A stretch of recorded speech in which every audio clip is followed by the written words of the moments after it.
Hello, I'm Michelle, the Keto Witch. Welcome to my channel. This week I am going to be talking to you about men versus women when it comes to the keto diet.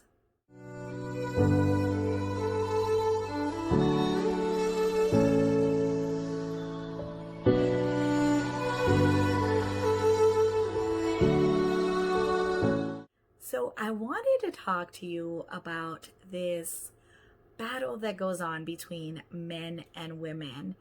And if you are like me, if you are a woman, I have experienced many times where I do a diet with my husband, even before he was my husband.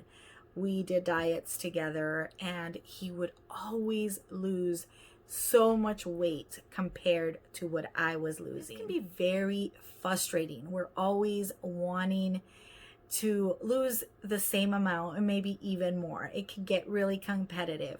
So if you are a man that has dieted before alongside a woman, I'm sure you feel really good about losing that weight really fast, really quick in the beginning of a diet. And if you are a woman like me, it can get very frustrating and stressful trying to catch up.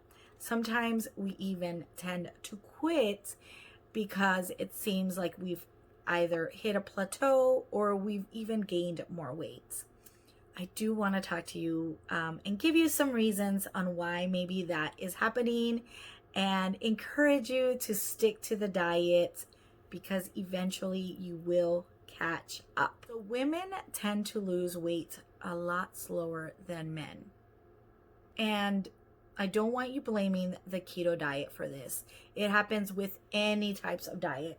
Like I mentioned before, I have done some diets with my husband before, and he tends to lose the weight a lot easier and faster.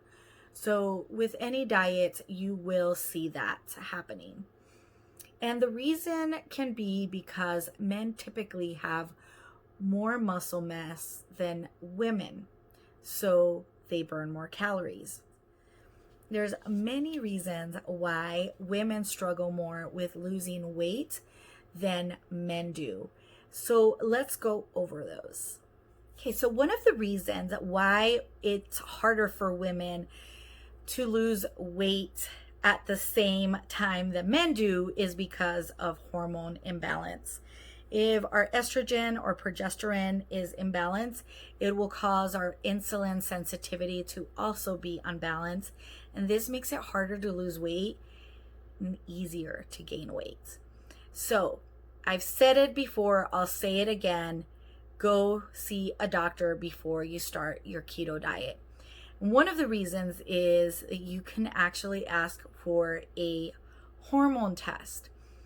What this hormone test does is it looks into your HPA-TG axis, which is the system that controls all our hormones.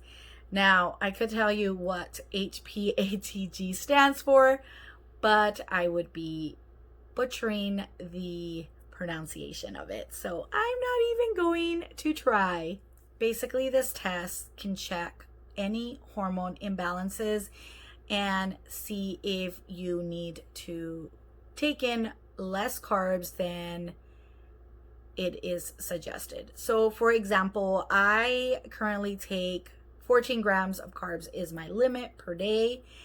If there is a hormone imbalance, it might cause me to have to lower my carb intake, and this all just depends on what's going on with my hormones.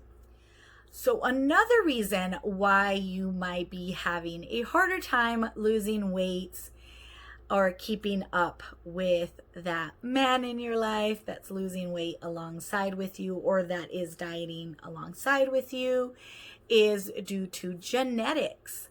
So I know that this has been in the talks a lot. I've seen it being tested more and more. But basically, some genes might be working against you when it comes to dieting. Now, I didn't really look into how much these tests cost. I'm sure there could be insurance involved in this, but Basically, it's kind of it sounds like a simple test to me. They can just get it from your saliva, and then they would test your metabolism. And I'm sure that that would be the way that they can tell what diet works best for you depending on your genes. Another factor that can be causing women to not lose weight as fast as men is stress.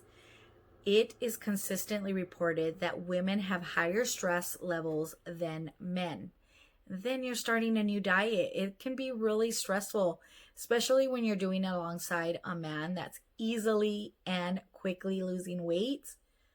Yeah, it's frustrating and it's stressful. When we have high stress levels, it increases our cortisol levels, which is the stress hormone. And this causes like excess belly fat. So many times when we're really stressed, that's where we carry our fat, is in the belly. Another reason why it's harder for women to lose weight is due to sleep. Many women have reported that they get a lot less sleep than men do.